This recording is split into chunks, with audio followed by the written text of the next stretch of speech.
A un acto de esta naturaleza le faltan, sin duda, el ruido y el entusiasmo de las fiestas públicas, a pesar de su carácter sobrio, pero le confiere una singular dignidad la presencia de numerosos miembros de las dos autoridades máximas.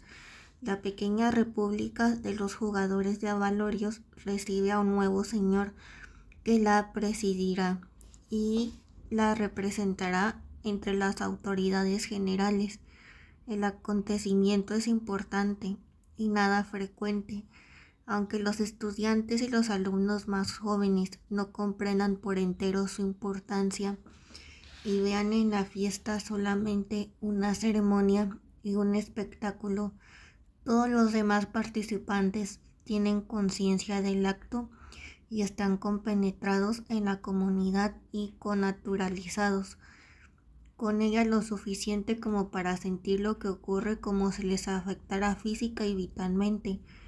Esta vez la alegría de la fiesta estaba ensombrecida no solamente por la muerte del Magister precedente y el duelo que le guardaba, sino también por el acongojado estado de ánimo del torneo anual reciente y la tragedia del sustituto Bertram. La investidura fue realizada por el locutor de la dirección de la orden y el supremo archivista del juego.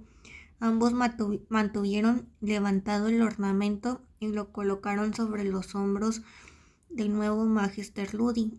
El breve discurso de circunstancias fue pronunciado por el Magister Grammaticae, el gran maestro de filología clásica de Copenhague, un representante elegido por la selección de Walset entregó las llaves y los sellos ante el órgano. Se sentó personalmente el ex Magister Musicae que acudió para la investidura y ver incorporar a su protegido y sorprenderle agradablemente con su inesperada presencia, posiblemente para brindarle uno que otro consejo. El anciano hubiera preferido tocar con sus manos la música ceremonial, pero no debía someterse ya a tales esfuerzos. Dejó que tocara el organista del Vicus Luceron, pero se mantuvo a su lado y le dio vuelta a las páginas. Con afable sonrisa miraba a Joseph, lo vio recibir el ornamento y las llaves, le escuchó decir primero la fórmula del juramento y luego la libre disertación a sus futuros colaboradores, empleados y discípulos. Nunca como hoy le había parecido digno de afecto y gozo este joven Joseph. Justamente ahora que casi había dejado de ser Joseph y comenzaba a ser solamente el portador de una capa y un cargo, una joya en una corona, un pilar en la organización de la jerarquía, pero solo pudo hablar pocos instantes con su niño Joseph. Le sonrió alegremente y se apresuró a insinuarle: trata de vencer en buena forma las primeras 3 o 4 semanas. Se exigirá mucho de ti. Piensa siempre en el todo. Un descuido en lo particular no pesa mucho ahora. Debes dedicarte totalmente a la selección, que lo demás no penetre siquiera en tu mente. Te mandarán 2 personas para que le ayuden. Una de ellas, el yogi Alexander, está instruido por mí. Préstale tu atención, conoce su cometido. Lo que necesitas es una firmísima convicción de que los superiores tuvieron razón en incorporarte a su círculo.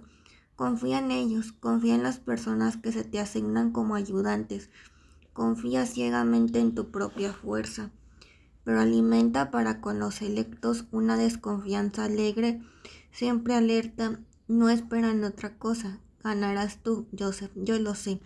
La mayor parte de las funciones magistrales del cargo eran actividades bien conocidas y dominadas por el nuevo magister. Ya se había dedicado a ellas como realizador o asistente. Las más importantes comprendían los cursos de juego, desde los de escolares, principiantes, de vacaciones y para huéspedes, hasta los ejercicios, las conferencias y los seminarios para los electos. Todo magister apenas nombrado se había preparado a estas actividades, exceptuando las últimas que, nuevas para él, por no haber tenido nunca oportunidad de realizarlas, debían preocuparle y cansarle más. Lo mismo le ocurrió a Joseph. Hubiera preferido dedicarse con exclusiva atención justamente a estos nuevos cometidos, los verdaderamente magistrales.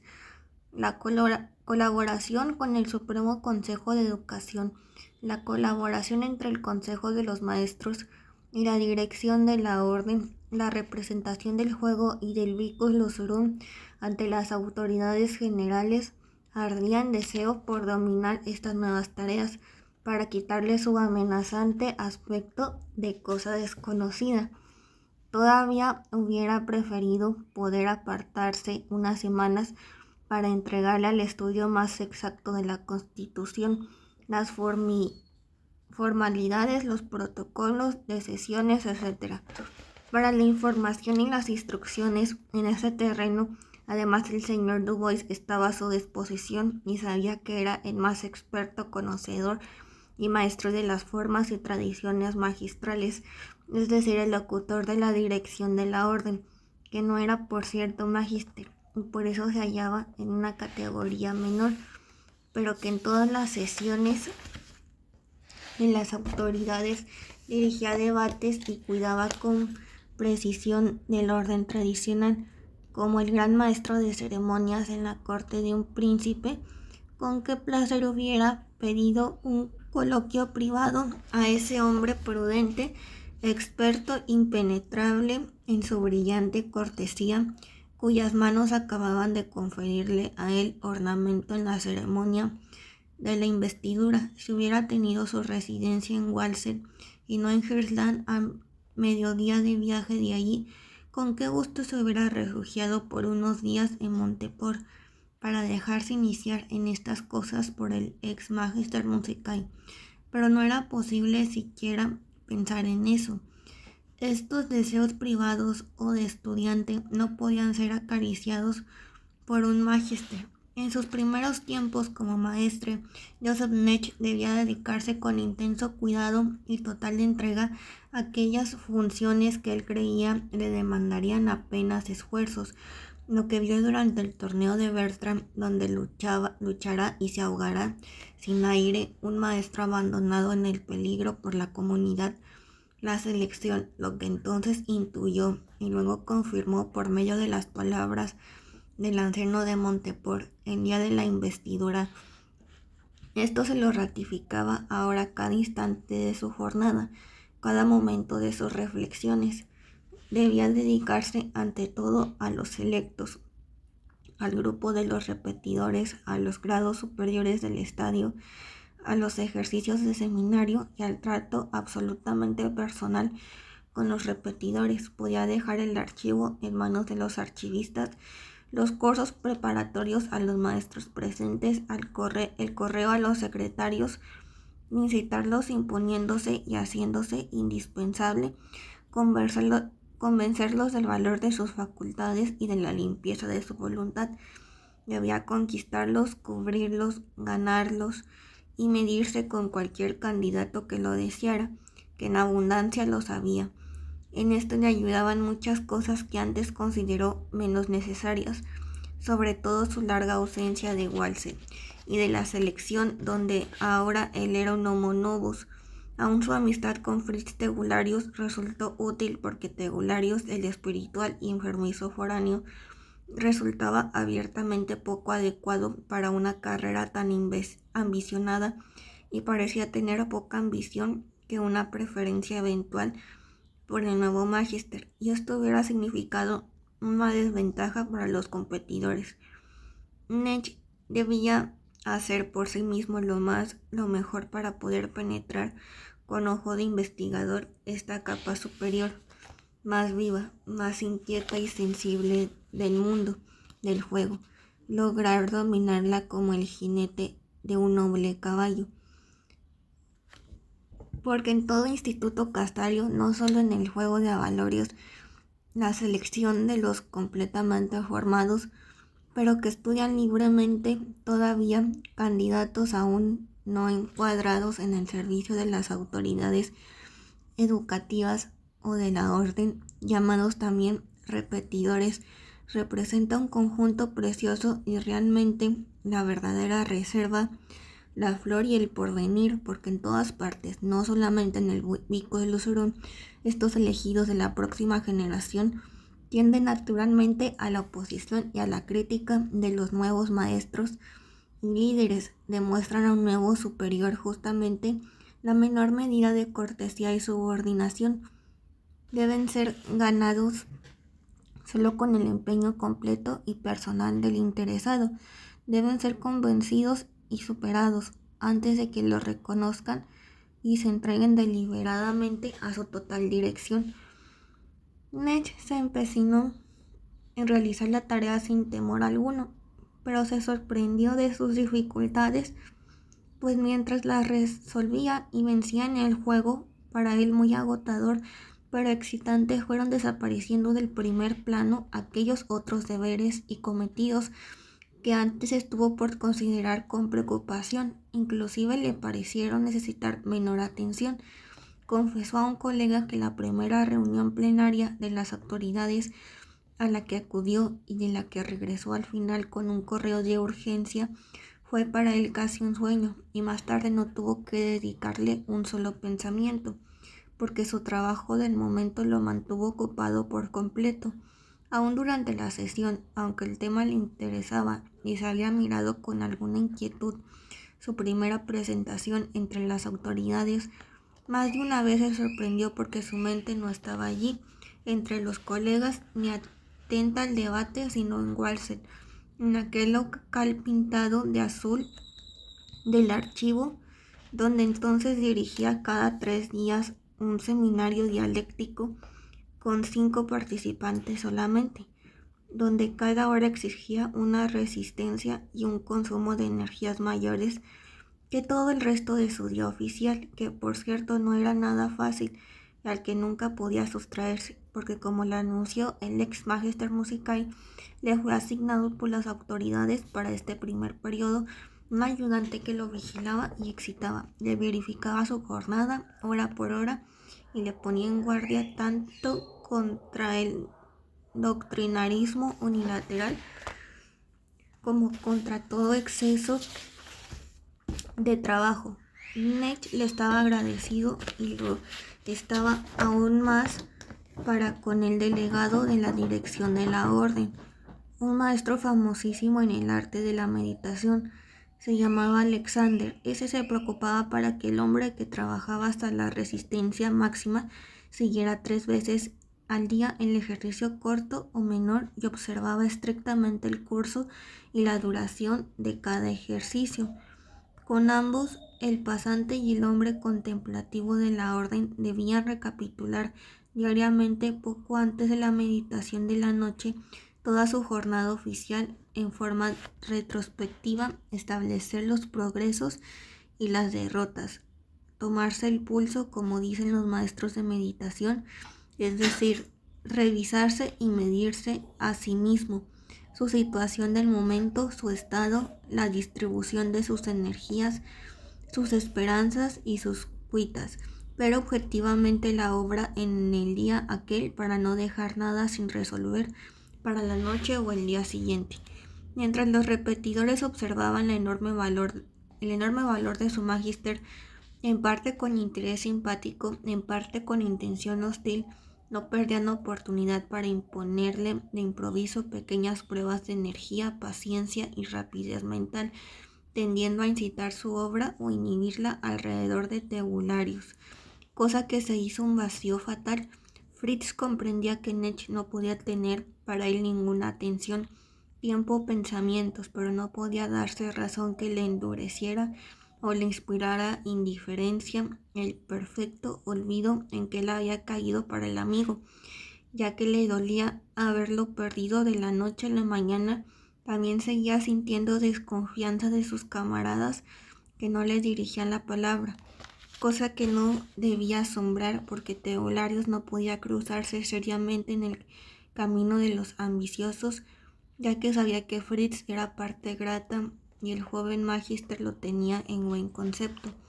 Todo esto podía imaginárselo Nech y formaba parte de sus momentáneas obligaciones eliminar por un rato esta amistad, igual que todo lo personal y privado, pero como lo confesó más tarde, el amigo no lo hizo realmente, a sabiendas o deliberadamente, sino que había olvidado simplemente por entero al amigo. Se lanzó a la obra con tanta entrega que cosas privadas como la amistad desaparecieron en lo posible.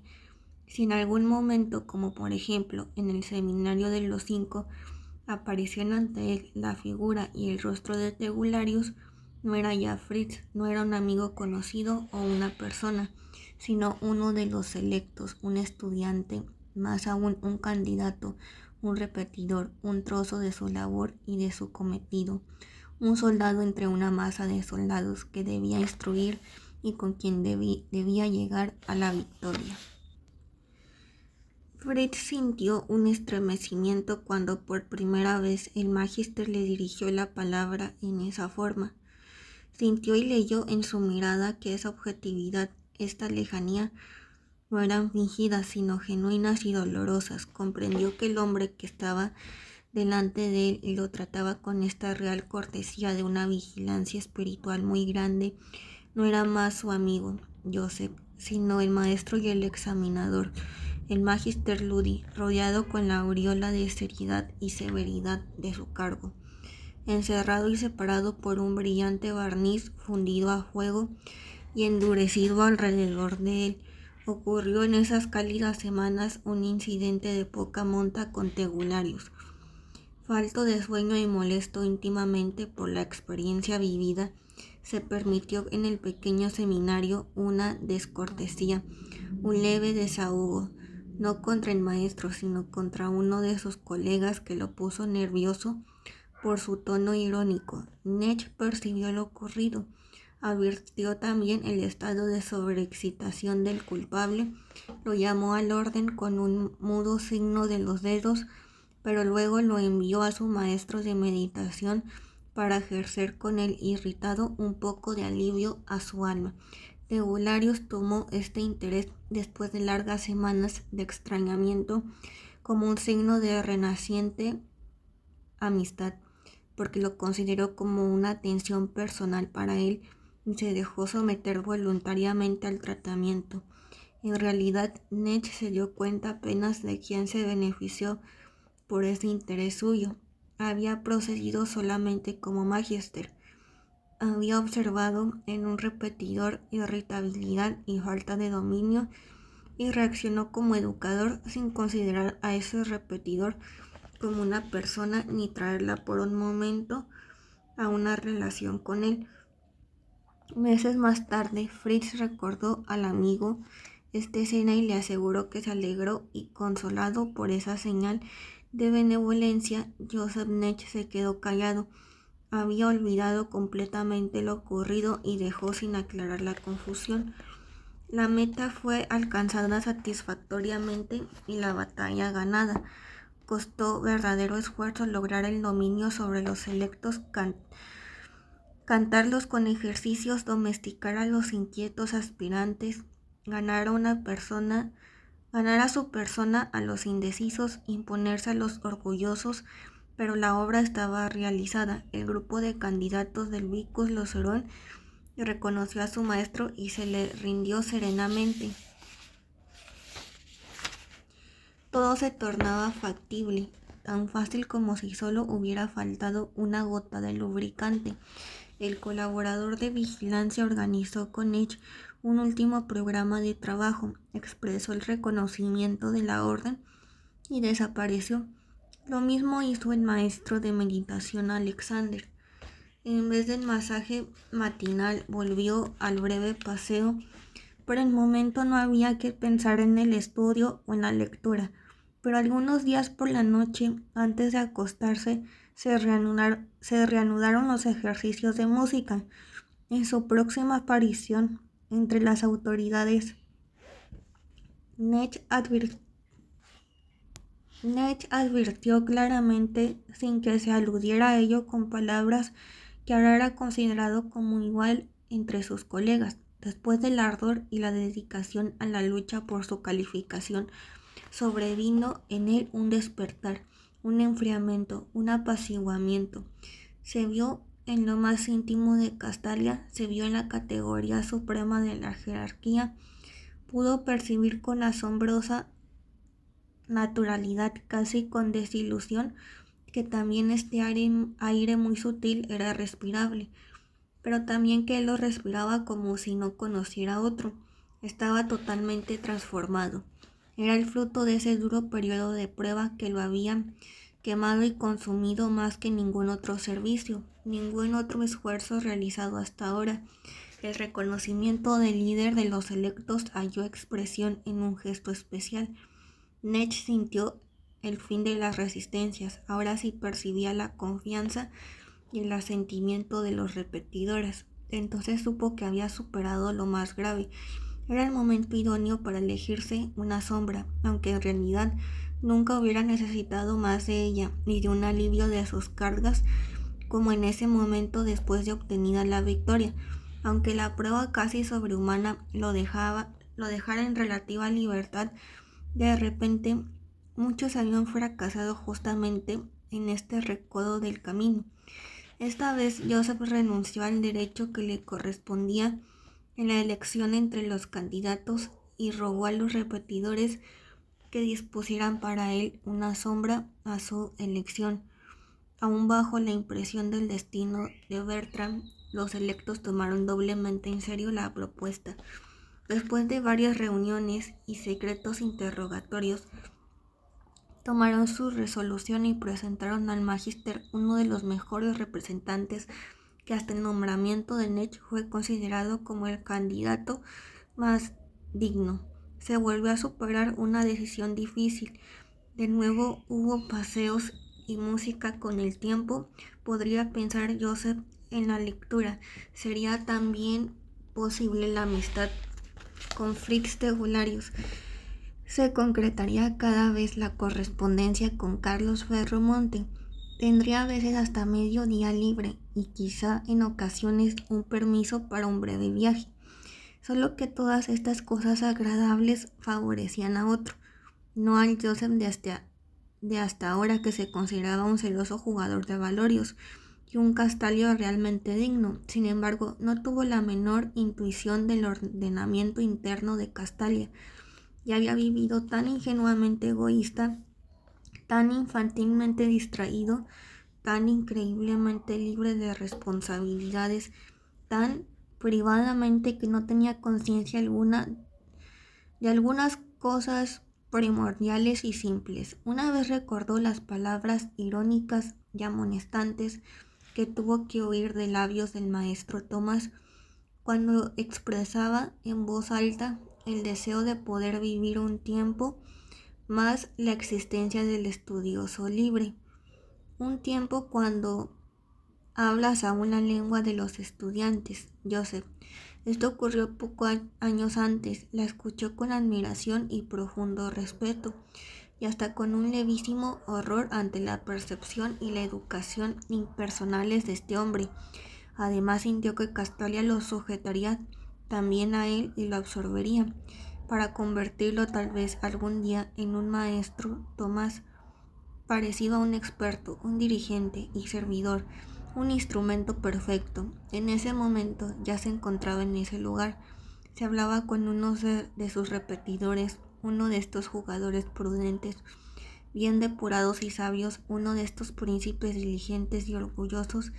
Lo miraba como si lo viera en otro mundo extraordinariamente hermoso, lleno de maravillas y perfecciones, diminutos como lo era él cuando lo vio un día en Magister Tomás en su sorprendente universo estudiantil. Capítulo 7. En el cargo.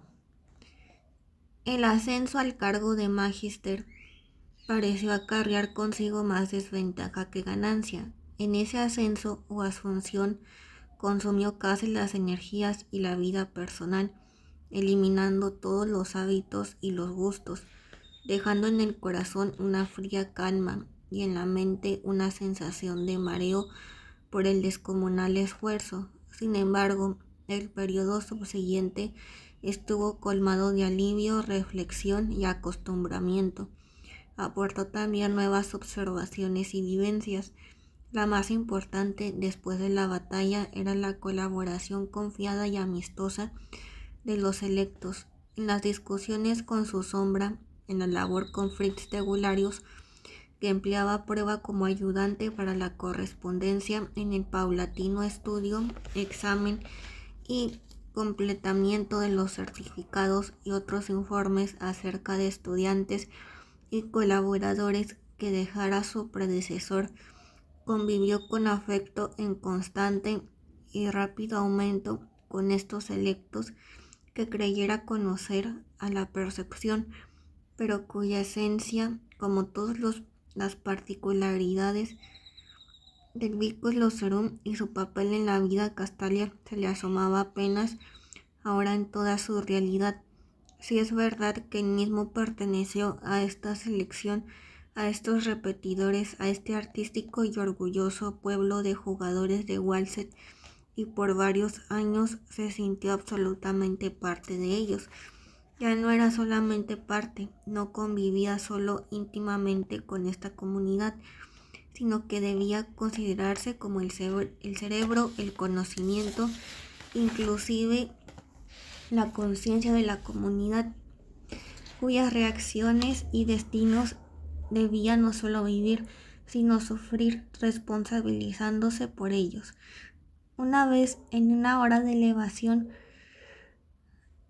al final de un curso para la formación de maestros de juego para principiantes, expresó de esta manera su estado de ánimo y la realidad Castalia. Castalia es un pequeño estado por sí sola. Nuestro Vicus Locerum es un pequeño estado a su vez dentro del primero. Una república pequeña, pero vieja y orgullosa, semejante y con los mismos derechos que las hermanas, pero robustecida y enaltecida en la conciencia de sí misma, por la clase especialmente artística y casi sagrada de sus ocupaciones, porque estamos distinguidos por la faena de defender y guardar el verdadero santuario de Castalia, su original misterio, su único símbolo, el juego de avalorios.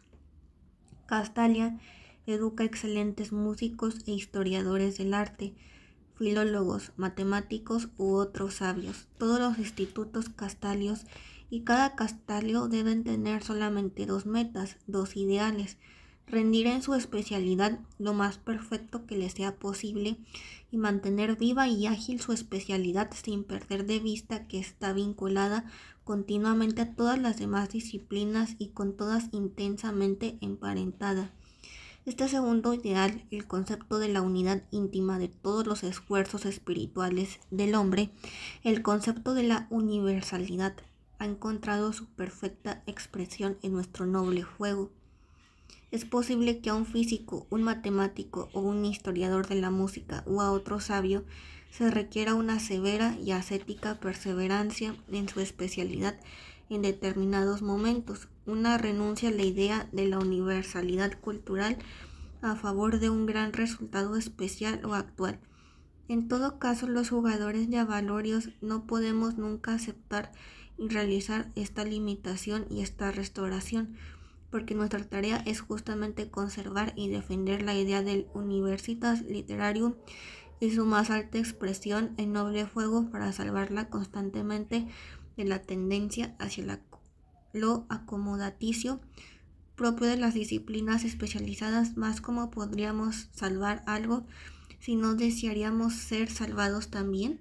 ¿Cómo podríamos obligar al arqueólogo, al pedagogo, al astrónomo, etcétera, a renunciar a su saber especial y a abrir constantemente sus ventanas a todas las demás disciplinas?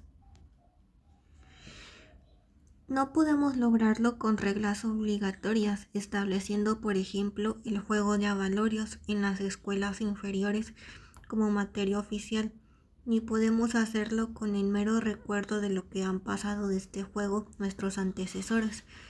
Podemos demostrar que nuestro juego y nosotros mismos somos indispensables solamente si nos mantenemos constantemente en la cumbre de toda la vida espiritual, si nos asimilamos vigilantes toda nueva conquista, toda nueva perspectiva, todo planteamiento de problemas de las ciencias, y si configuramos y realizamos nuestra universalidad.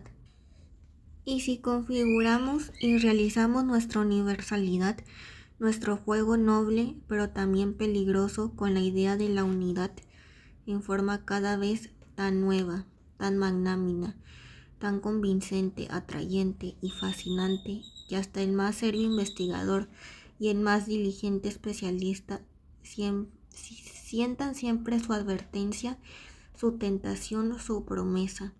Pensemos por un momento que los jugadores trabajáramos por un tiempo con menor celo, que los cuartos de juego para principiantes se tornaran más aburridos y superficiales, que en los juegos para estudiantes adelantados los especialistas descuidaran la vida pulsante, la actualidad y el interés espiritual, que nuestro gran torneo anual por 2 o 3 veces consecutivas fuera considerado por los huéspedes una hueca ceremonia sin impulso vital, poco innovadora, sin moda, burdo desecho del pasado, que pronto se acabaría con el juego y con nosotros mismos.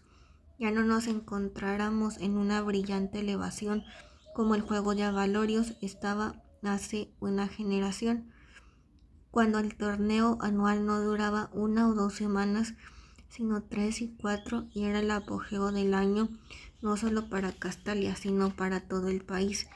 Todavía asiste al mismo un representante del gobierno, a menudo como invitado, más bien aburrido.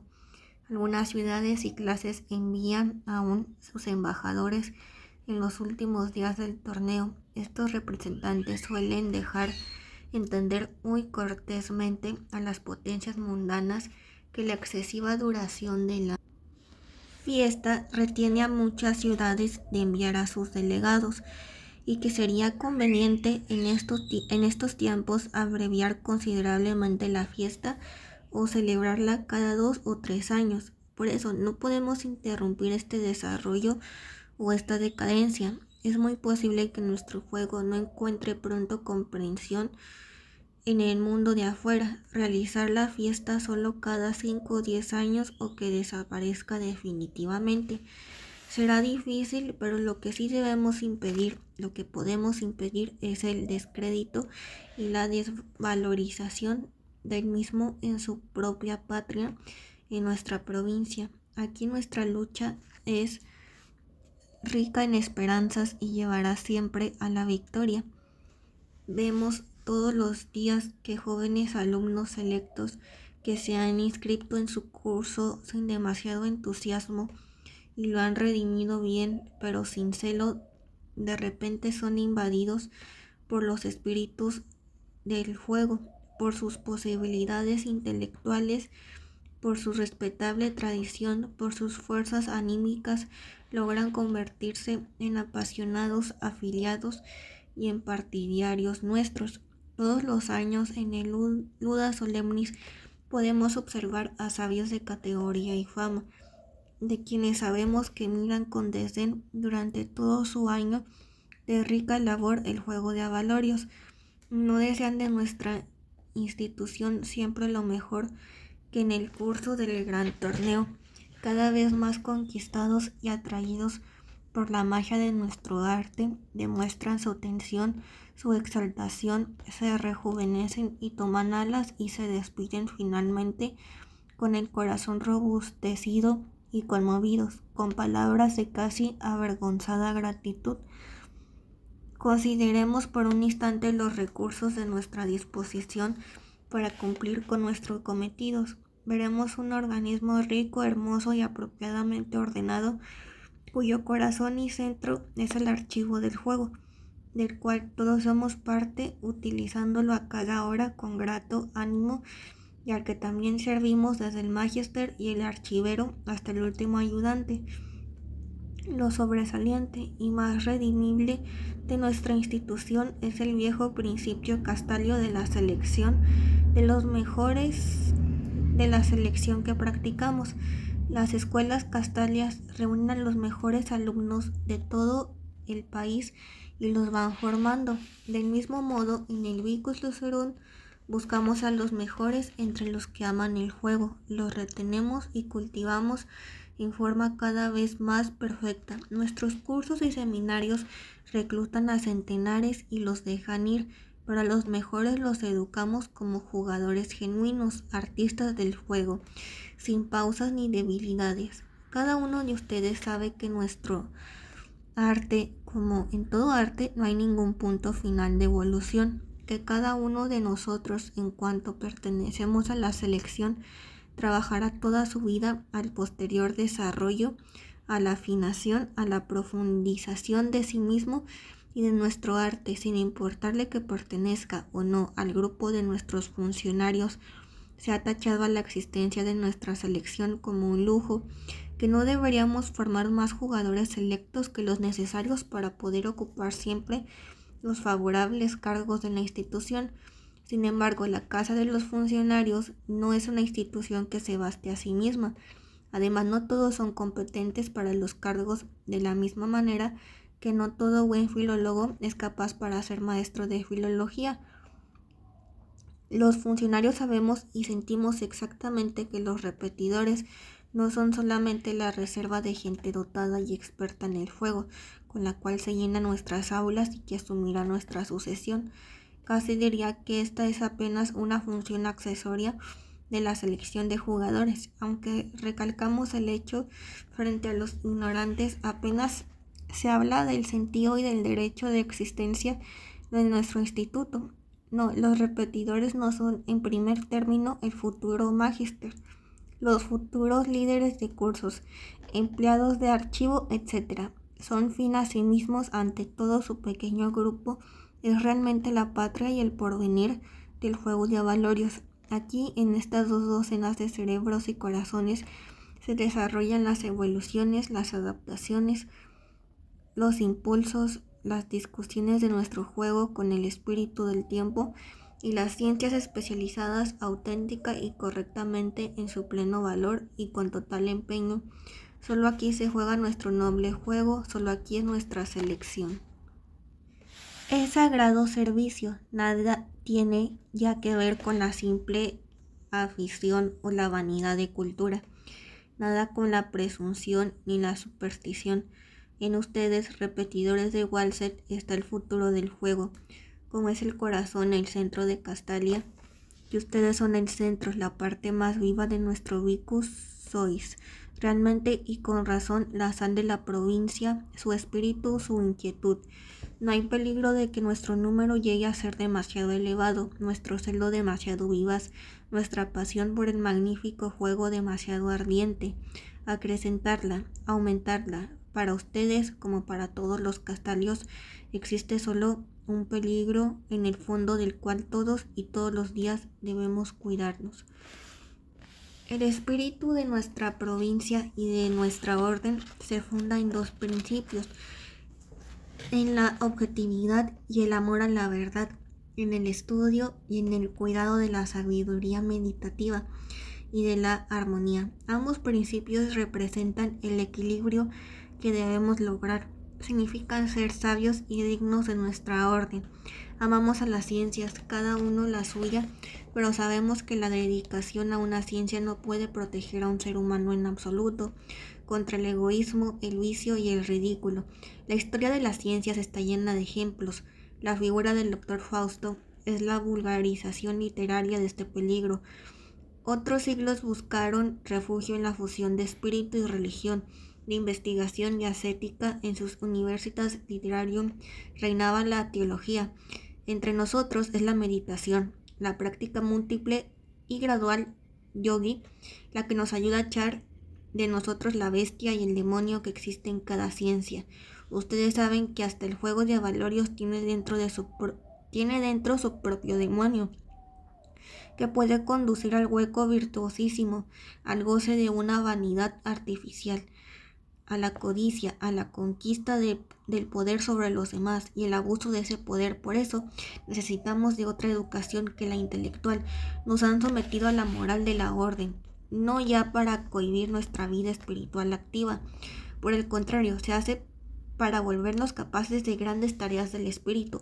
No debemos refugiarnos de la vida activa en la vida contemplativa, ni a la inversa, sino que debemos continuar alternando entre ambas, hallarnos cómodos en ambas para participar de ambas. Así habló Joseph Nech, aclarando su concepto del cargo, por lo menos en los primeros años de su magisterio. Fue un maestro sobresaliente, así nos los comprueba la asombrosa cantidad de copias de sus conferencias que nos han llegado. Fue uno de los descubrimientos sorpresivos que le dio desde el comienzo su alta función, el que el enseñar le causará tanta alegría y le resultará tan fácil. No lo imagino, porque hasta ese momento nunca había deseado desarrollar una actividad docente, aunque al igual que todos los selectos, siendo el estudiante más adelantado, recibió breves encargos de vez en cuando. Por ejemplo, en los cursos del juego de avalorios instruyó como sustituto varios grados, incluso a sus compañeros como correpetidor a los participantes de dichos cursos, pero amaba entonces la libertad del estudio y la concentración solitaria en sus eventuales campos de interés, y para él era importante todo esto, tanto que, aunque ya se hubiera demostrado hábil y preferido como maestro, consideró siempre esos encargos como molestias indeseables. En el monasterio de Mariafels dictó cursos, aunque eran de poca monta y sin valor para él. En aquel lugar, el aprender con el pater Jacobus y su trato colocaron en segundo plano toda otra tarea. Su máxima aspiración fue entonces ser un buen discípulo, aprender, asimilar y formarse. Ahora del discípulo había nacido un maestro. Como maestro superó la primera gran prueba de su cargo, la lucha por la autoridad y por la exacta identificación de cargo y persona. En eso hizo dos descubrimientos: la alegría que proporciona trasplantar a otros espíritus lo logrado espiritualmente y verlo transformarse en nuevas formas metamorfoseadas y resplandecientes. La alegría de enseñar y la lucha con las personalidades de estudiantes y discípulos, la conquista, el ejercicio de la autoridad y de la dirección, es decir, la alegría de educar. Nunca la separó, y durante su magisterio no solo formó gran número de excelentes jugadores de avalorios, sino que también preparó gran parte de sus discípulos con el ejemplo vivo, con el consejo, con una forma severa de paciencia, con la energía de su ser, como para lograr hombres del mejor carácter que fuera posible. Joseph Nech adquirió una experiencia característica con estas actividades, si es que podemos anticipar aquí nuestras noticias biográficas. Al comienzo de su labor en el cargo trataba solamente con los selectos, la capa superior de sus alumnos, con estudiantes y repetidores, muchos de ellos de la misma edad y cada uno de los cuales era ya un acabado jugador por experiencia.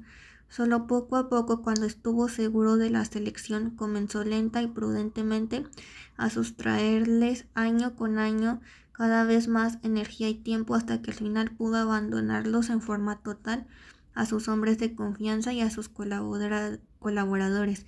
Este proceso duró años. De un año a otro, Nech penetró con las conferencias, cursos y ejercicios que dirigía en capas cada vez más alejadas y jóvenes de alumnos. Al final llegó a impartir, cosa singular en un magíster, los cursos para los principiantes más jóvenes, es decir, para escolares, no para estudiantes, hallando en ellos siempre mayor alegría al enseñar cuanto más jóvenes y poco preparados fueran esos escolares. A veces en el curso de aquellos le causaba casi malestar y le costaba visible esfuerzo dejara a estos jovencitos, a los estudiantes, más aún a los electos. A veces sentía el deseo de llegar más lejos en esa escala descendente y tratar escolares aún más jovencitos para quienes no había cursos ni juego de avalorios todavía. Sentía el deseo de instruir por una temporada en Scholz o en otra de las escuelas preparatorias a niñitos que aprendían latín, canto o álgebra, entre los cuales había menos espiritualismo que en los primeros cursos para en el juego de avalorios, donde tenía que tratar con alumnos más receptivos, fáciles de formar y educar, en donde la instrucción y la educación eran mayor y más íntimamente fundidas en una unidad.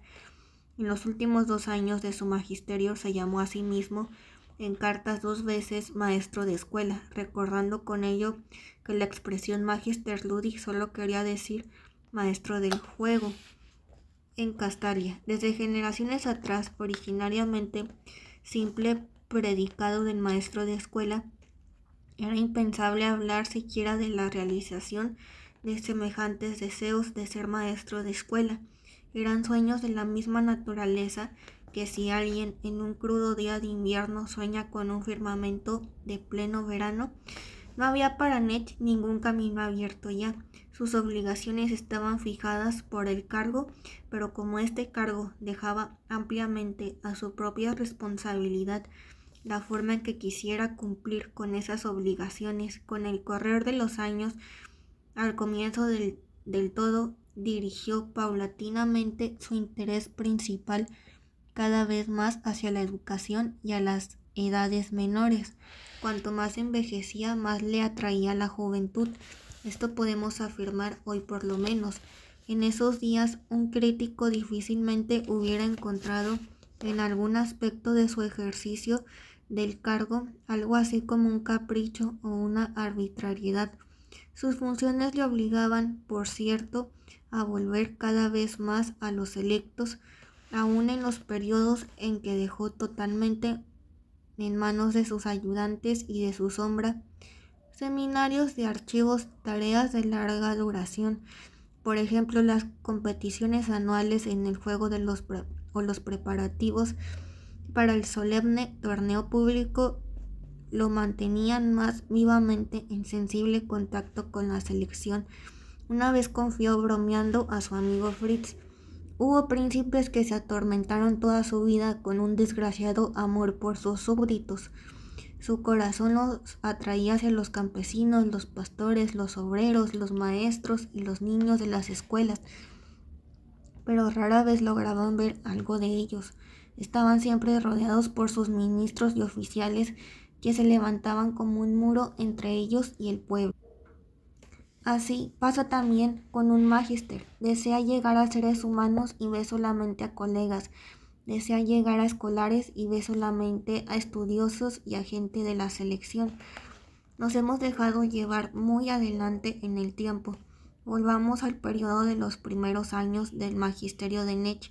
Después de ganarse las relaciones deseadas con la selección, fue la burocracia del archivo a la que tuvo que conquistar como líder amable pero alerta.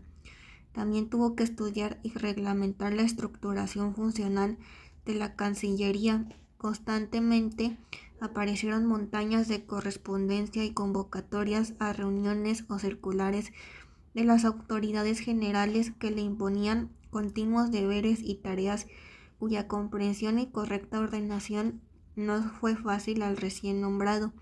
Se trataba a menudo de problemas en los que las facultades de la provincia estaban interesadas y se vigilaban mutuamente por inclinación. Tal vez problemas de competición. Solo poco a poco, pero con creciente admiración, aprendió a conocer la función secreta y poderosa de la orden, del alma viviente del Estado Castalio y del guardián vigilante de su constitución.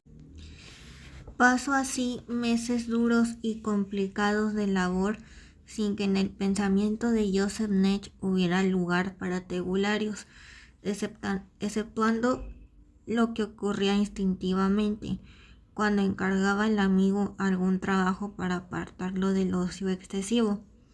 Fritz perdió a su camarada, convertido de la noche a la mañana en señor y superior máximo a quien debía obedecer y tratar con el usted y el venerable.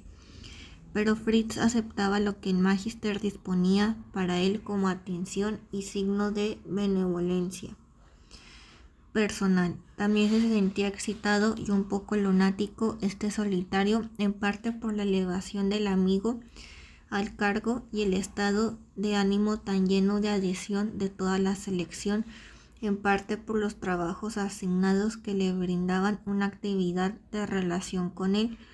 De todas maneras soportó la situación completamente invertida, mejor de lo que hubiera imaginado en el instante en que Nech lo rechazó cuando le diera la noticia de que estaba en dignidad para el cargo de Magister Ludi. Fritz poseía inteligencia y sensibilidad suficientes para ver en parte e intuir en otra el enorme esfuerzo de la prueba de fuego que su amigo debía absolver. Lo veía realmente echado al fuego y consumido por el ardor y las sensaciones innatas a esa situación, que fueron vividas probablemente con mayor intensidad que por el mismo Joseph. Fritz Tegularius dedicaba a los encargos recibidos del Magister el máximo cuidado, y si alguna vez lamentó seriamente y consideró un defecto su propia debilidad y su falta de aptitud para el cargo directivo y la responsabilidad, fue entonces cuando hubiera deseado tanto asistir y ayudar al admirado como ayudante, como funcionario, como sombra. Los bosques de bayas que rodeaban a Walset comenzaban ya a tornarse de color pardo. Un día Nech tomó un librito y se fue con él al jardín del magisterio cerca de su residencia, al pequeño y hermoso jardín que apreciaba tanto el difunto Magister Tomás y a veces cuidaba con horaciana mano de aficionado. Al jardín de Nech, como todos los alumnos y estudiantes imaginaban como un lugar venerado, el lugar consagrado de distracción y recogimiento del Magister, un país del arte, un rincón de la ciudad de Tusculum, en el cual desde que era Magister y dueño había entrado tan rara vez y apenas quizá usado en un momento de reposo. Esta vez se proponía estar allí un cuarto de hora después de almorzar y hacer 4 pasos despreocupadamente entre las altas matas y los elegantes arbustos, donde sus predecesores aclimataron muchas verdes plantas del sur. Trasladó a la sombra, ya que hacía demasiado fresco, un sillón de junco liviano a un lugar soleado, se sentó y abrió el librito que llevara consigo. Era el calendario de bolsillo para el Magister Ludi, redactado 60 u 80 años antes por el entonces director del juego Ludwig Wassermaler, y que desde aquella fecha fue completado o modificado por sus sucesores con algunas correcciones e eliminaciones o agregados de actualidad.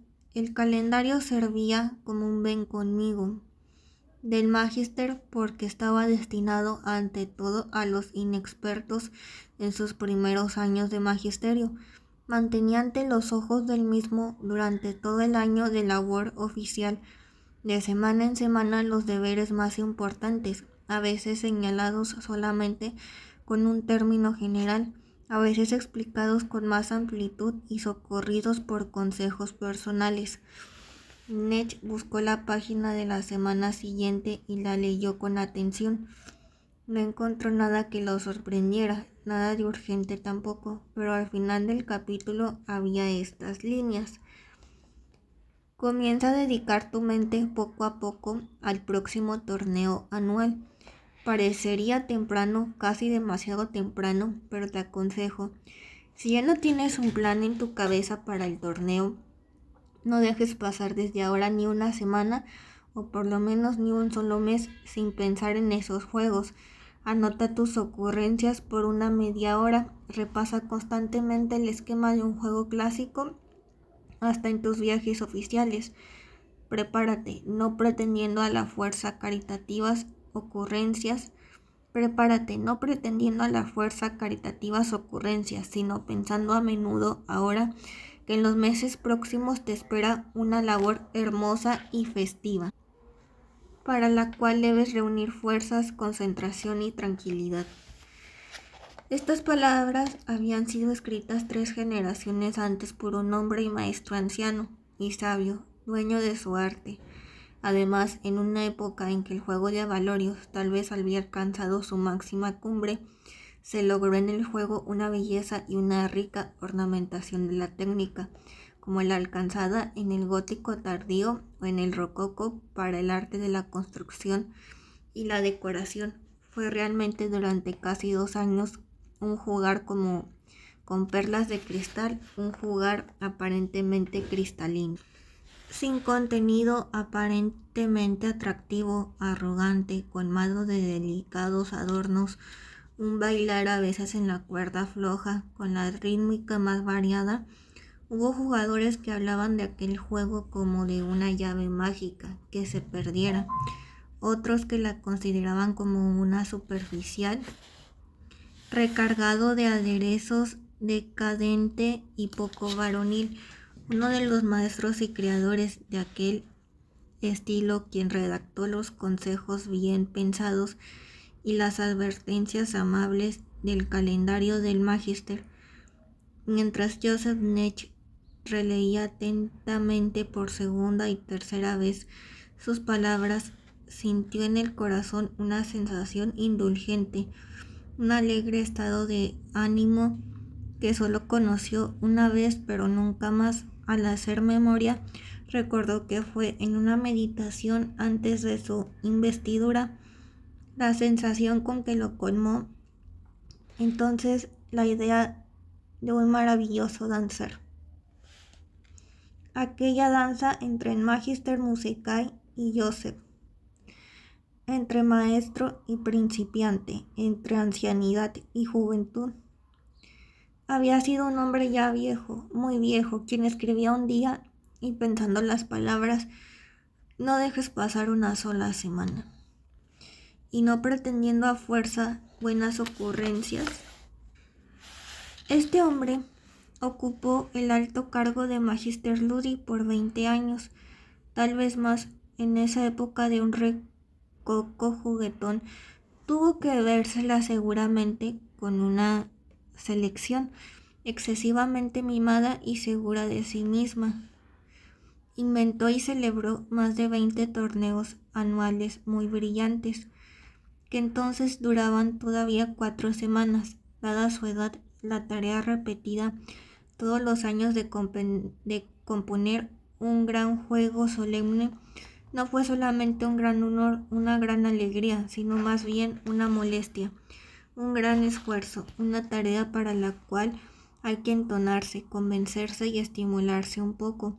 Frente a este sabio anciano y experto consejero, Nech no solo sentía agradecida veneración, porque su calendario era a menudo para él una valiosa guía, sino también una agradable, alegre, arrogante superioridad, la superioridad de la juventud, porque entre las preocupaciones tan abundantes de un Magister Ludi que ya conocía, esta no se le había presentado aún.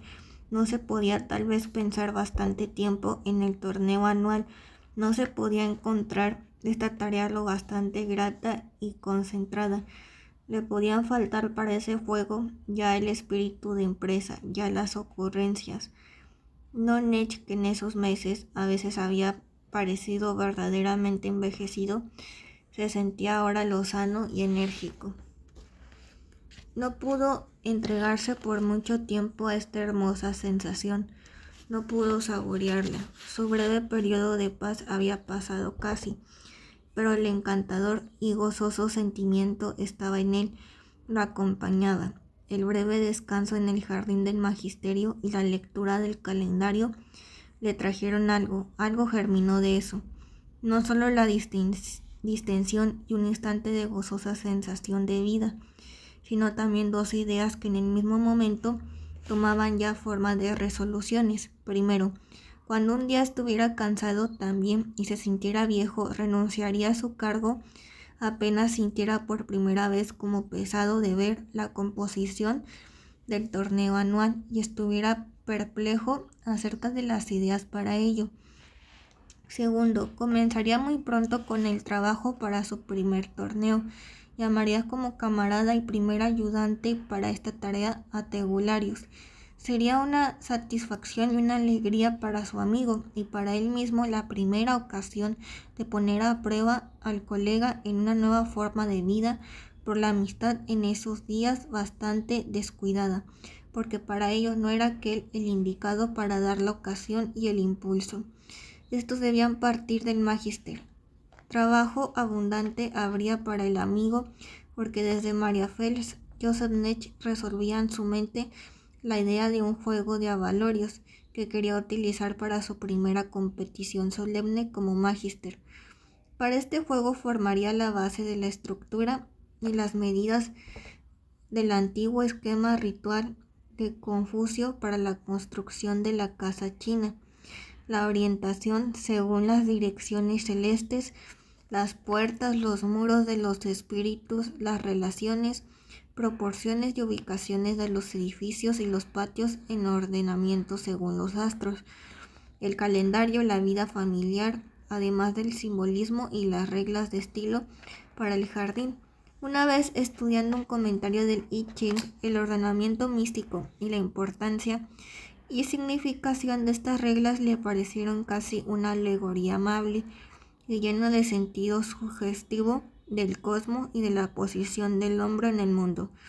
También encontró que este añejo espíritu místico y popular en esta tradición de la construcción de la casa se fundía maravillosamente con el espíritu sabio de mandarines y maestros. Se ocupó sin dejar que se le escapara una palabra ciertamente a menudo y con amor con la idea de este proyecto de juego, para poder tenerlo en su mente, en realidad como un todo acabadamente elaborado. Solo desde su asunción al magisterio lo habían dejado a un lado.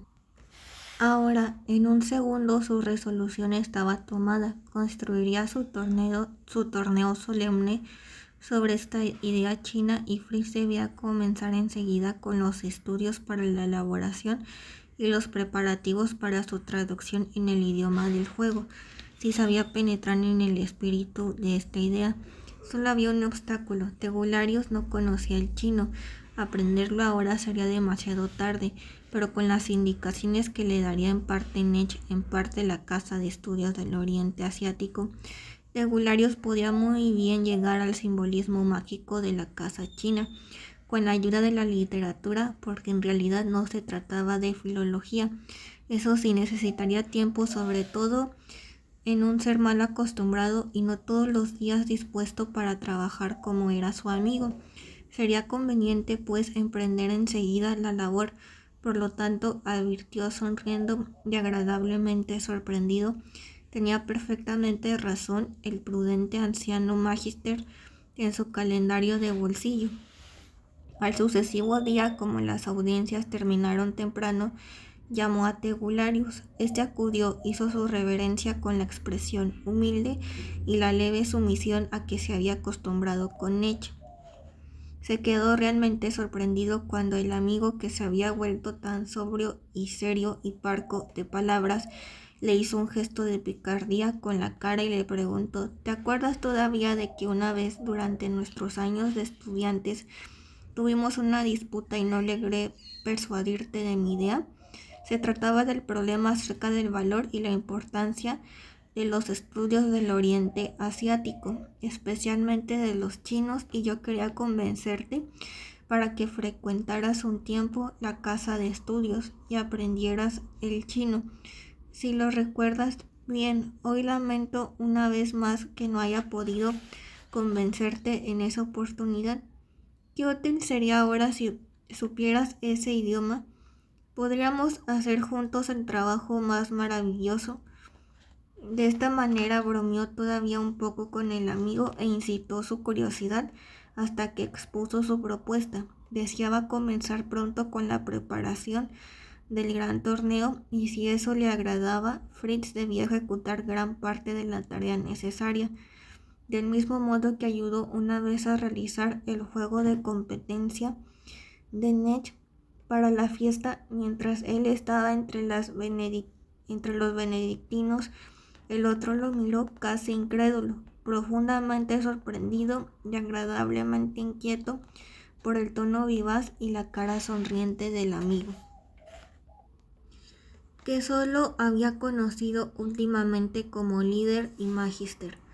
Conmovido y gozoso, no sintió solamente el honor y la confianza que expresaba la propuesta, sino que concibió y asió ante todo el significado de esta hermosa actitud. Era un intento de curación, un volverse a abrir de la puerta cerrada entre el amigo y él. Le dejó sin cuidado el reparo de Nech por el idioma chino y se declaró dispuesto a ponerse por entero a las órdenes del venerable en la elaboración de un juego. Perfecto, resumió el magister, te tomo la palabra. En determinadas horas volveremos a ser como antes, colegas de trabajo y de estudio, como en aquellos días que me parecen tan lejanos, como luchábamos y trabajábamos en común en varios juegos. Me alegro, Tegularius. Ahora debes llegar a la comprensión perfecta de la idea sobre la cual quiero construir la combinación. Debes aprender y entender lo que es una casa china y lo que significan las reglas prescritas para su construcción. Te daré una presentación para la Casa de Estudios del Oriente Asiático. Allí te ayudarán, aunque se me ocurre algo más, algo mucho mejor. Podríamos intentar algo con el hermano mayor, el hombre del soto de los bambús, de quien te hablé tanto una vez. Tal vez resulte poco digno de él o muy molesto entenderse con quien no entiende el chino, pero debemos intentarlo. Si él quiere, es capaz de forjar en ti un chino.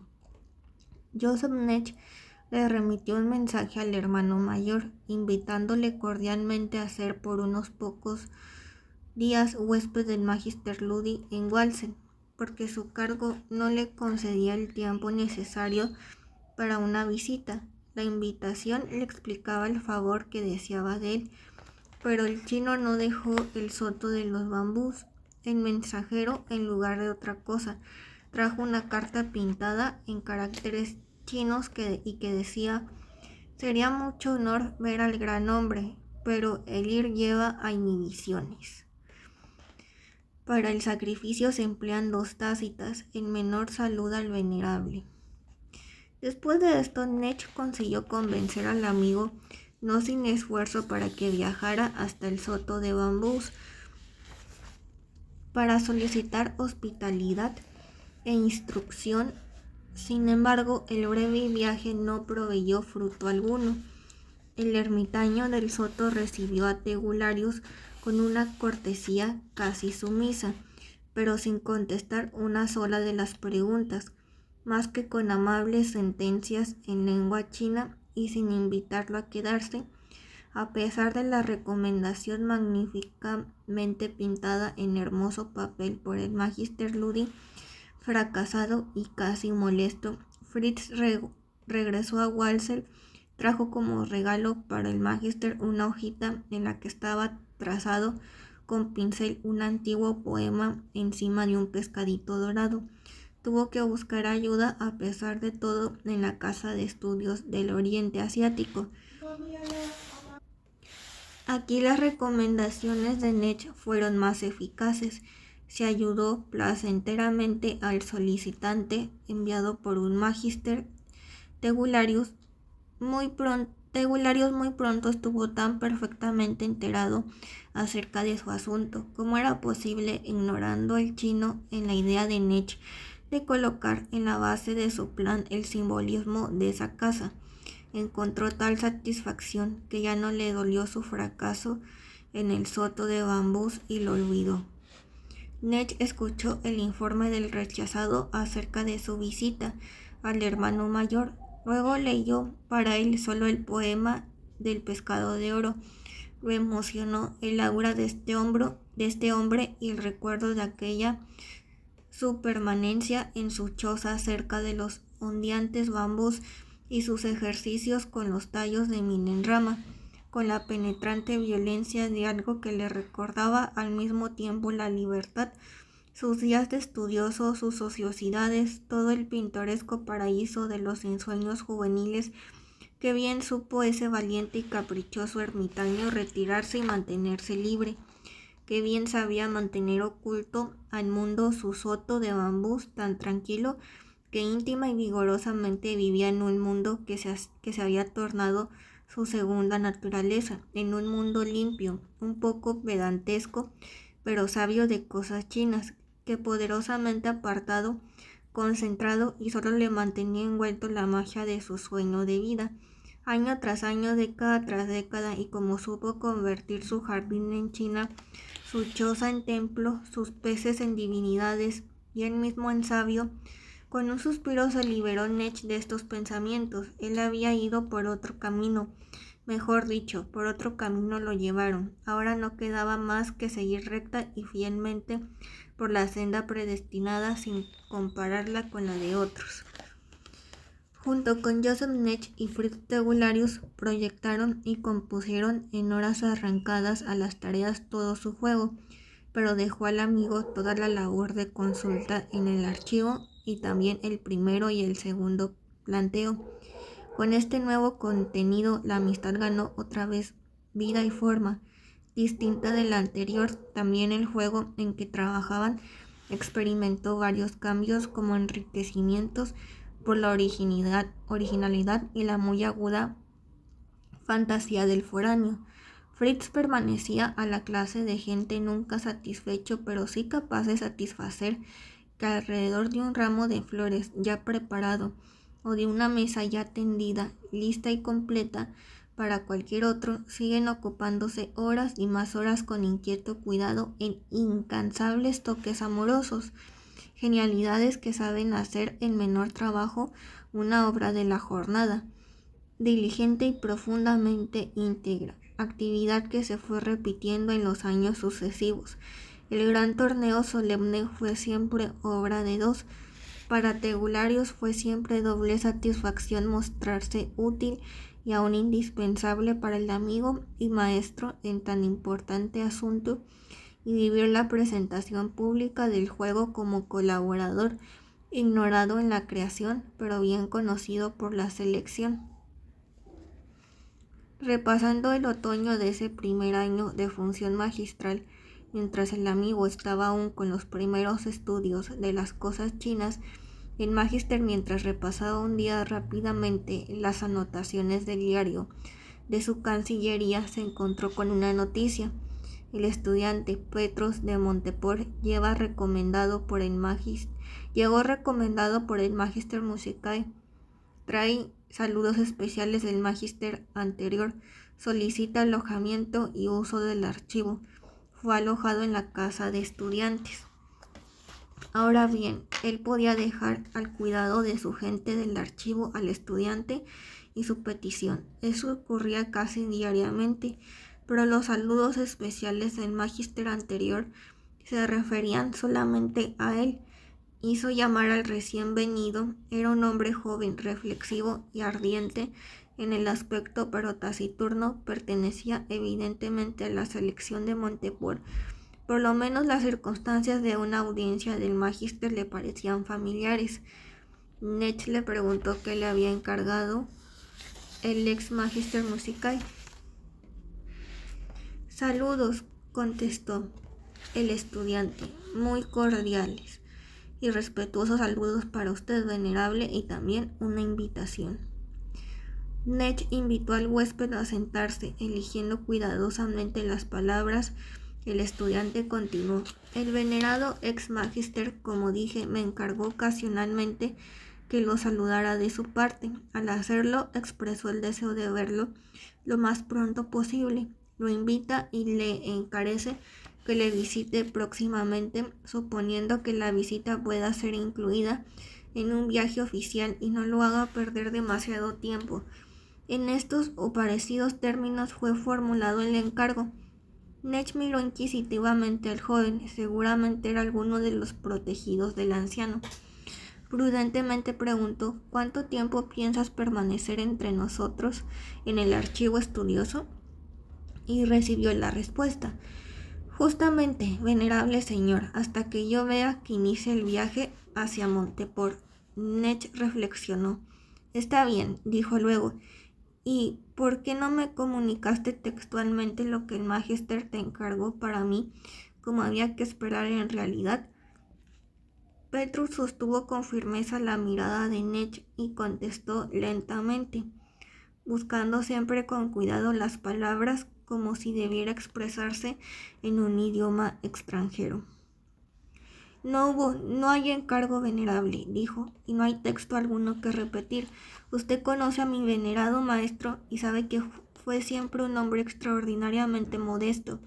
En Monteport se cuenta que en su juventud, cuando era aún repetidor, pero considerado ya por toda la selección como predestinado a Magister Musicae, esta le aplicó el apodo burlón de el gran pequeño a su gusto. Esta modestia, y no menos su piedad, su generosidad y su paciencia, desde que envejeció y al fin renunció al cargo aún crecido aún, usted lo sabe seguramente mejor que yo. Esta modestia le impediría solicitar una visita del venerable, aunque le desea tanto. Es así, domine, que no me han honrado con encargo alguno. No obstante, obré como si lo hubiera recibido. Si fue error mío, usted puede considerar el encargo inexistente tal como es en verdad inexistente. Nech sonrió levemente. ¿Y tu labor en el archivo del juego estudioso solo fue efímero pretexto? Oh no, debo extraer cierto número de claves. Hubiera solicitado de todas maneras su hospitalidad dentro de poco, pero me pareció conveniente apresurar un poco el breve viaje. Muy bien, asintió el Magister ya serio otra vez. ¿Está permitido preguntar la causa de este apresuramiento? El jovencito cerró por un momento los ojos con la frente arrugada, como si la pregunta le atormentara hondamente. Luego dirigió sus ojos inquisitivos y juvenilmente críticos con extravagante firmeza al rostro del Magister. La pregunta no puede ser contestada siempre que usted no resuelva expresarse más concretamente. Está bien, pues, exclamó Nech. ¿Es malo el estado de salud del ex Magister? ¿Causa preocupaciones? El estudioso observó que a pesar de expresarse con la máxima calma al Magister, este estaba cariñosamente preocupado por el anciano. Por primera vez desde el comienzo de la conversación, en su mirada algo sombría hubo un rayo de luz y su voz sonó más simpática y directa, como si se dispusiera finalmente a liquidar abiertamente lo que le importaba mucho. Señor Magister, contestó, tranquilícese, el estado de salud del muy venerable no es por cierto malo, fue siempre un ser ejemplarmente sano y sigue siéndolo, aunque la avanzada edad lo haya naturalmente debilitado mucho. No ocurre que su aspecto se haya alterado notablemente o que sus fuerzas hayan disminuido de pronto. Realiza cortos paseos todos los días, hace un poco de música y hasta hace pocos días dio lecciones de órgano a 2 estudiantes, principiantes todavía, porque siempre prefirió en su torno a los más jóvenes. Pero el hecho de que desde pocas semanas haya despedido también a estos 2 alumnos es de todas maneras un síntoma que me llamó la atención. Desde entonces observé al venerable señor un poco más atento y formé mi composición del lugar a su respecto. Estas son las causas por las cuales estoy aquí. Si algo justifica mi modo de pensar y proceder, es la circunstancia de que yo mismo he sido discípulo del ex Magister Musicae, una suerte de discípulo preferido, si puedo decir así, y que su sucesor desde hace un año me ha asignado a él como una especie de famulus y de compañía, encargándome con el cuidado de su existencia. Para mí fue un encargo muy grato porque no hay ser humano para quien yo alimente tanta veneración y tanto apego como para mi viejo maestro y protector. Él me reveló el misterio de la música y me tornó capaz de servirle y de servir a la música. Y todo lo que yo he adquirido en ideas, sentido de la orden, madurez y normas íntimas, todo me vino de él y es su obra.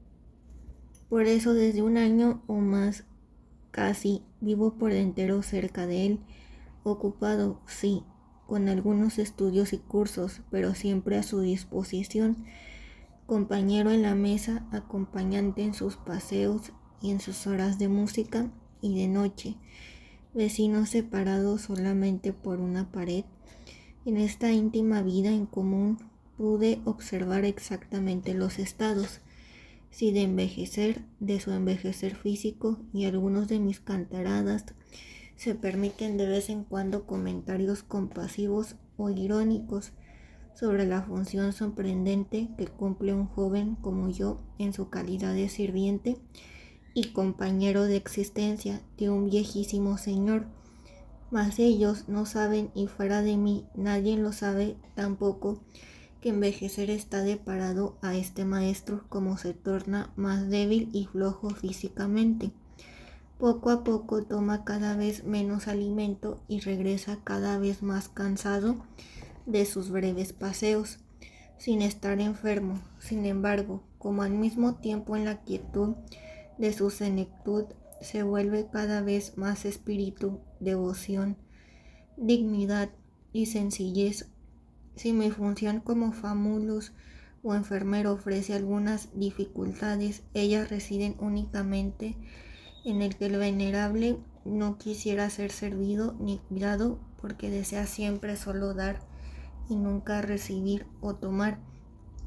Te agradezco, dijo Nech, me complace muchísimo no saber que al lado del venerable está un discípulo tan rendido y agradecido.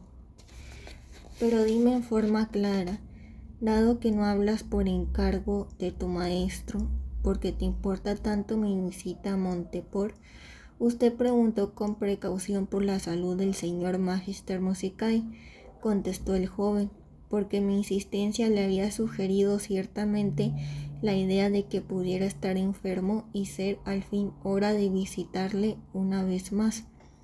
Bien, creo realmente que es hora antes de que sea tarde. Es cierto, no me parece que el venerable esté cerca de la muerte, pero su forma de despedirse del mundo es sin duda muy rara.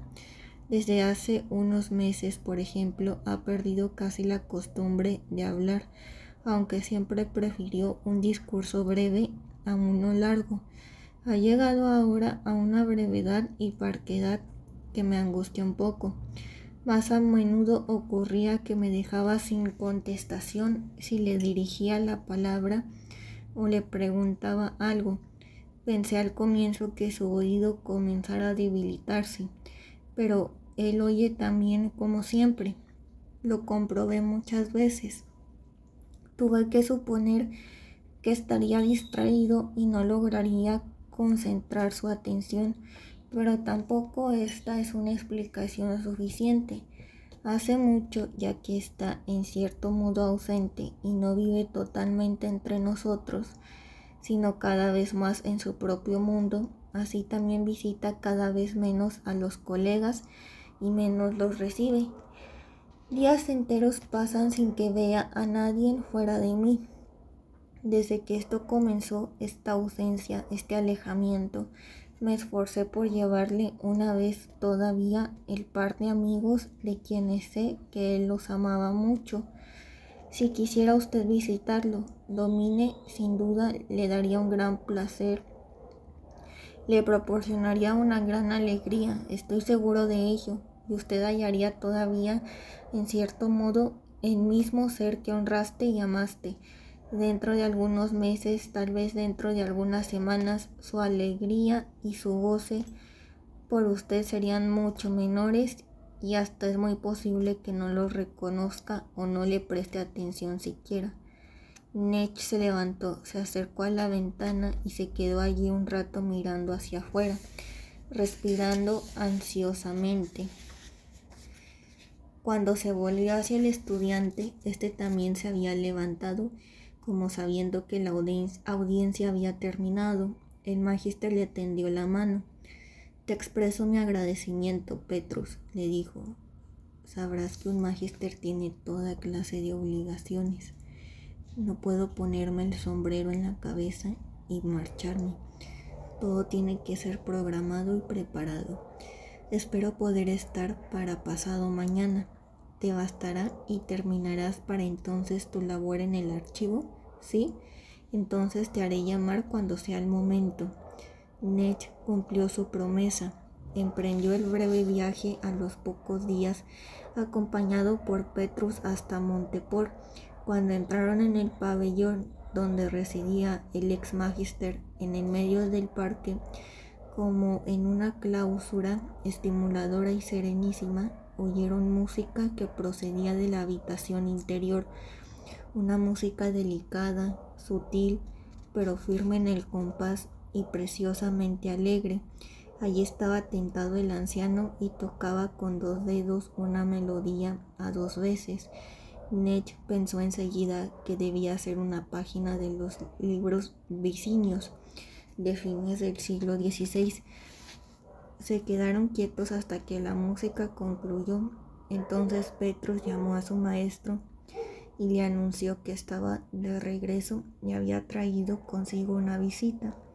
El anciano llegó hasta la puerta y los miró mientras saludaba. Este saludo sonriente del Magister Musicae, un grato a todos, estuvo siempre colmado de una cordialidad y una amabilidad infantilmente francas, generosas, resplandecientes. Joseph Nech las vio por primera vez casi 30 años antes y había abierto su alma a este ser amigo y se la entregó en aquella hora mañanera, un poco tímida pero feliz, de la salita de música. Volvió a ver esa sonrisa muchas veces desde entonces, y cada vez con profunda alegría y milagrosa emoción, mientras el cabello gris del maestro amigo fue encaneciendo poco a poco totalmente, mientras su voz se tornaba más queda, su apretón de manos más débil, su paso más fatigado. La sonrisa no perdió nada en luminosidad y excitación, en pureza e intimidad. En esta ocasión vio claramente en el amigo maestro mantenía su brillantez. El mensaje grandioso y conquistador de la sonriente cara del magíster ya retirado, cuyos ojos azules y delicado color de las mejillas se habían suavizado más y más con los años. No solo era el antiguo y tantas veces observado, sino que se había tornado mucho más íntimo, misterioso e intenso. Solo ahora, al saludar, Nech comenzó realmente a comprender en qué consistía el interés del estudiante Petrus, y también cómo él mismo resultaba ser el beneficiado, aunque creyera en un primer momento que hacía un sacrificio por ese interés. Carlos Ferromonte, su amigo encargado de la tan famosa biblioteca de música, una gloria de monte, fue visitado por Joseph Nech pocas horas más tarde y fue el primero a quien habló de eso y nos enseñó la conversación de ese día en la siguiente carta. «Nuestro ex Magister Musicae», dijo Nech, «ha sido tu maestro y tú lo has querido mucho. ¿Le ves todavía a menudo?» «No», contestó Carlos, «es decir, lo veo a menudo, por ejemplo, durante su paseo cuando regresó de la biblioteca, pero no le ha hablado desde hace meses.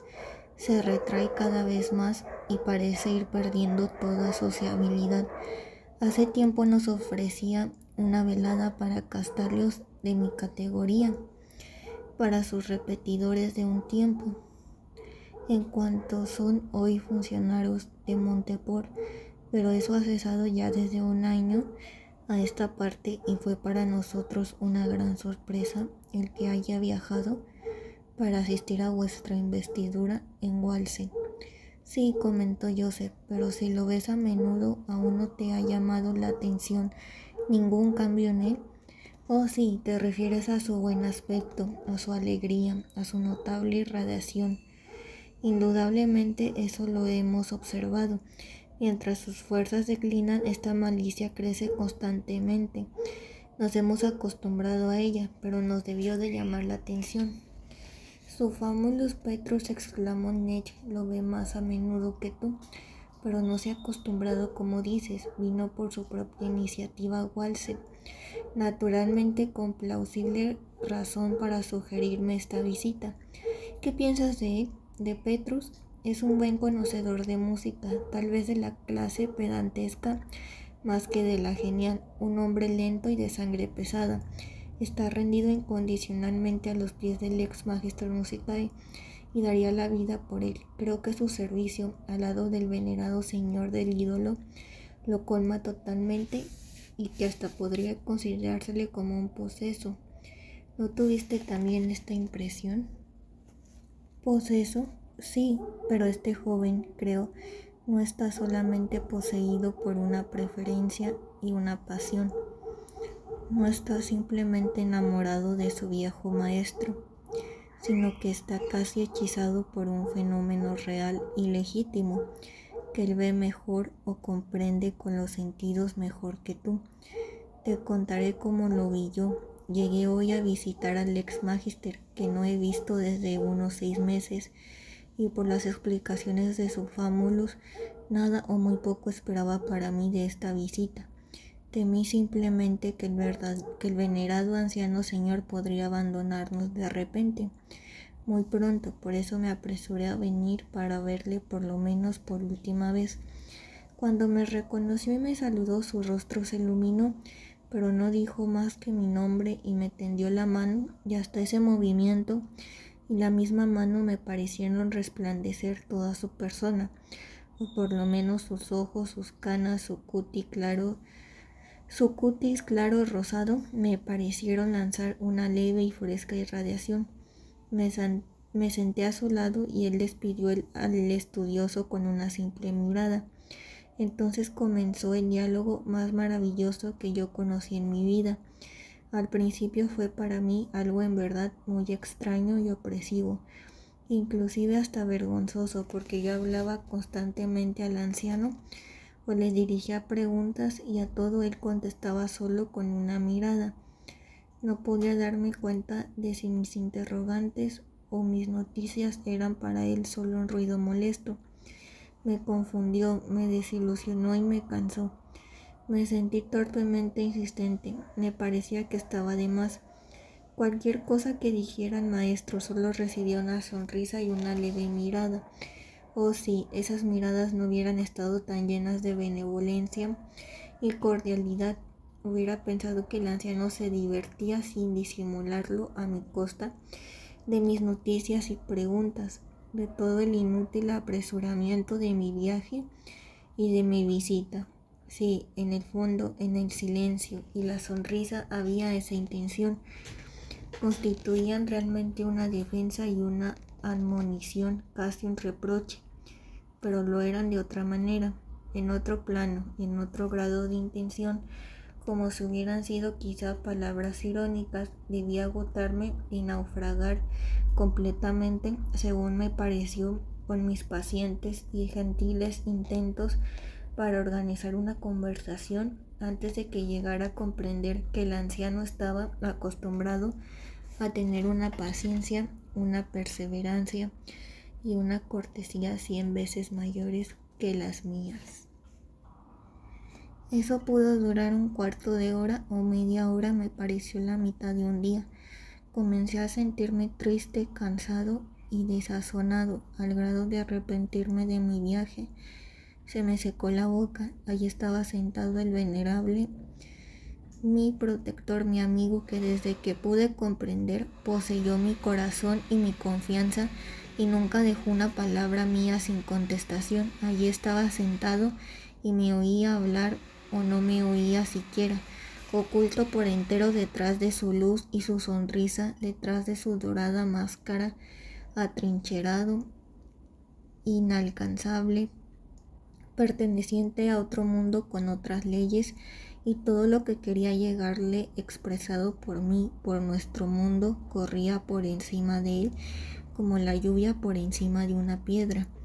Finalmente ya había perdido yo todas las esperanzas. El anciano rompió el muro mágico. Finalmente me ayudó. Finalmente dijo una pequeña frase. Fue la única frase que le oí pronunciar hoy. «Te cansas, Joseph», me dijo quedamente y con la voz llena de emotiva amabilidad, de conmovedora preocupación que tú conoces, y fue todo. «Te cansas, Joseph», como si me hubiera visto, dedicado largo tiempo a una tarea esforzada y quisiera ponerme en guardia. Emitió las palabras con un leve esfuerzo, como si no hubiera usado más los labios para hablar desde mucho tiempo atrás. Simultáneamente puso su mano sobre mi brazo. Era liviana como una mariposa. Me miró profundamente a los ojos y se sonrió. En ese momento estaba yo vencido ya, reconquistado. Algo de su alegre calma, algo de su paciencia y de su tranquilidad pasó a mi alma, a mi mente. De pronto me invadió la comprensión por el anciano y por el cambio realizado en su ser, lejos de los hombres y dirigido hacia la gran paz, lejos de los pensamientos y dirigidos hacia la unidad. Comprendí lo que me estaba concedido contemplar. Comprendí también esa sonrisa, esa luz. Era un santo, un perfecto, el que me permitía vivir por una hora en su brillo, el que yo pretendía entretener, indagar y tentar a conversar. Gracias a Dios, la luz no apareció demasiado tarde para mí. Me hubiera echado y con eso repudiarme para siempre. Me hubiera perdido, así lo más maravilloso, lo más cordial que nunca conocí. Veo, dijo Carlos Ferromonte pensativo, que tú has hallado en nuestro ex magister musical algo así como un santo, y agradezco que tú me lo hayas comunicado. Confieso que hubiera oído con la máxima desconfianza estas noticias de labios de cualquier otro hombre. En el fondo no soy afecto al misticismo, es decir, como músico e historiador soy partidario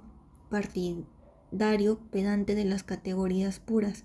Como en Castalia no somos ni una congregación cristiana, ni un monasterio hindú o taoísta, la inserción o catalogación entre los santos, es decir, en una categoría meramente religiosa, no me parece admisible para nosotros y a otro que a ti. Perdona su domine, reprocharía esta opinión como un desvío, pero creo que usted no tiene siquiera la intención de iniciar un proceso de canonización a favor de nuestro venerado ex magister. No habría en nuestra orden ni las autoridades necesarias para ello. No me interrumpa, hablo en serio, no me atrevería absolutamente a bromear. Me ha contado una vivencia y yo debo confesar que me he avergonzado un poco, porque el fenómeno por usted descrito no se nos ha escapado ni a mis colegas de Monteport ni a mí, pero nos limitamos a observarlo y luego le prestamos poca atención. Me explica la causa de mi fracaso y de mi indiferencia, el que el cambio del ex magister haya llamado tanto vuestra atención hasta ser sensacional, mientras yo apenas lo noté. Se debe naturalmente a que el tal cambio le surgió inesperadamente y como resultado definido, mientras que yo he sido testigo de su lento desarrollo. El ex magister que vio hace meses y el que ha visto hoy son distintos entre sí, mientras que nosotros tan cercanos encontramos alteraciones apenas visibles entre un encuentro y otro, no muy distanciados. Mas lo confieso, la explicación no me satisface.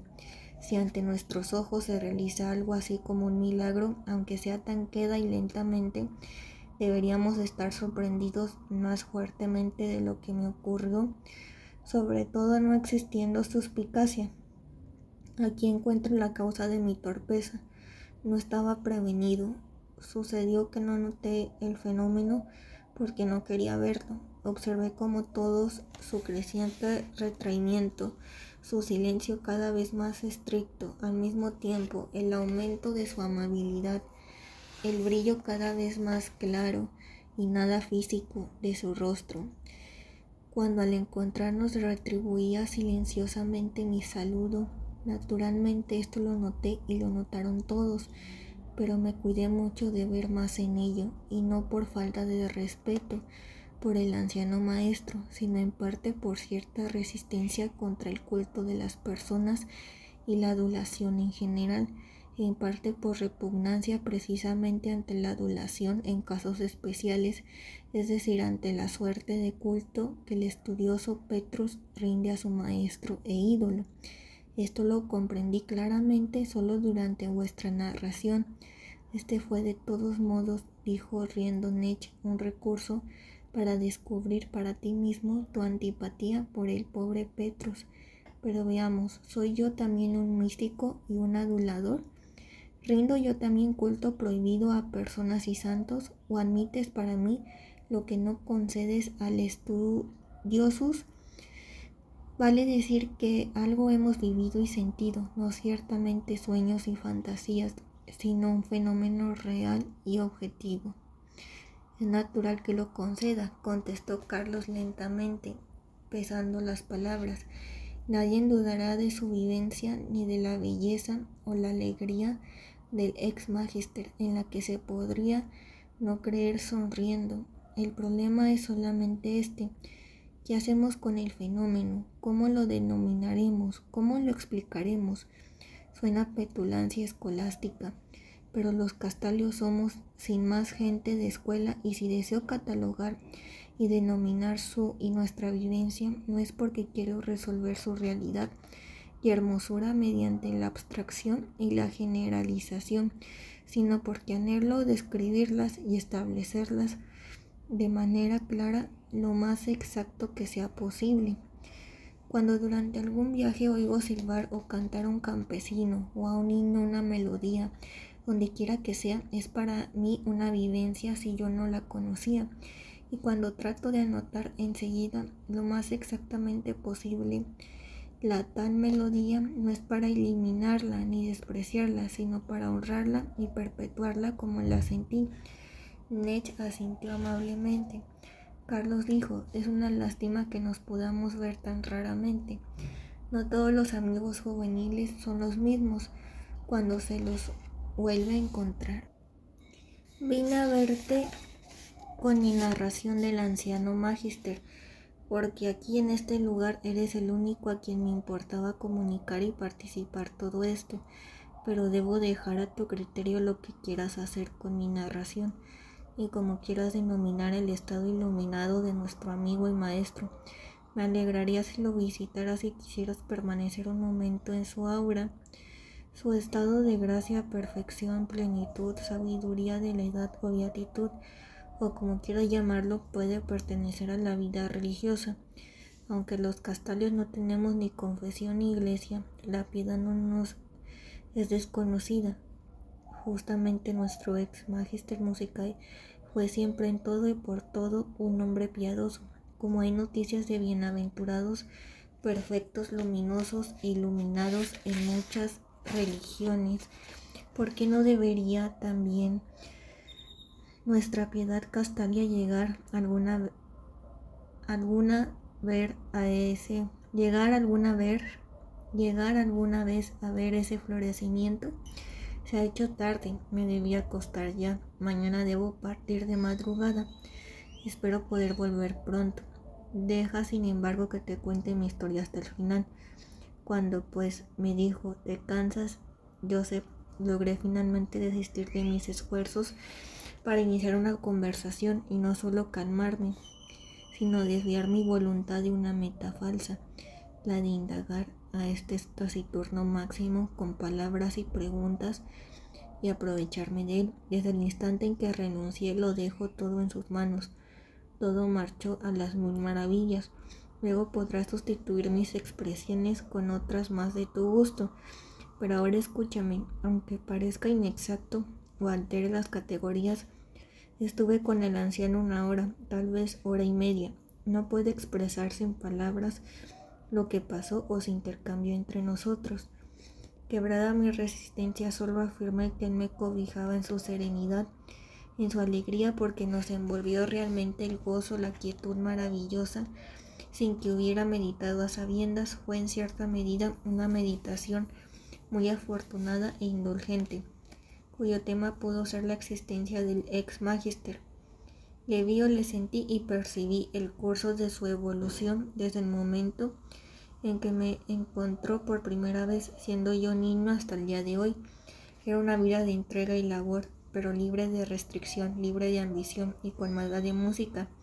Se desarrollaba de manera tal como si él, músico y maestro, hubiera elegido la música como una de las vías para alcanzar la suprema meta del hombre, la libertad interior, la pureza, la perfección.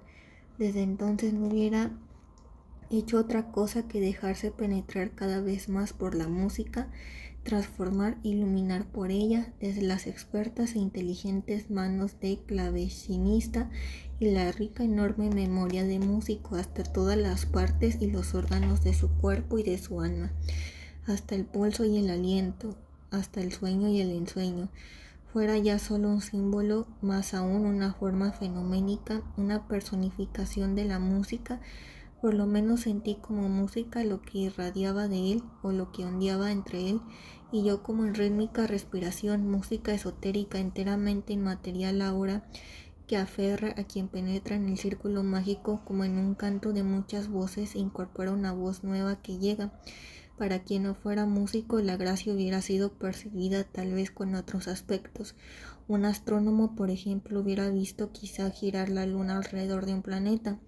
Un filólogo se hubiera oído llamar en una lengua primitiva mágica, capaz de expresarlo todo. Pero hasta ahora me despido de ti. Fue un grato placer para mí, Carlos.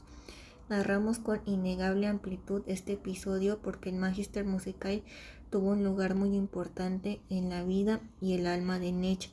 Nos llevó y nos tentó a hacerlo. La circunstancia de que la conversación de Nech con Ferromonte llegó hasta nosotros en una carta de puño y letra de este último acerca de la transfiguración del ex Magister Musicae. Es esta carta seguramente el documento más antiguo y fidedigno. Más tarde se tejieron sobre el tema leyendas y múltiples disquisiciones.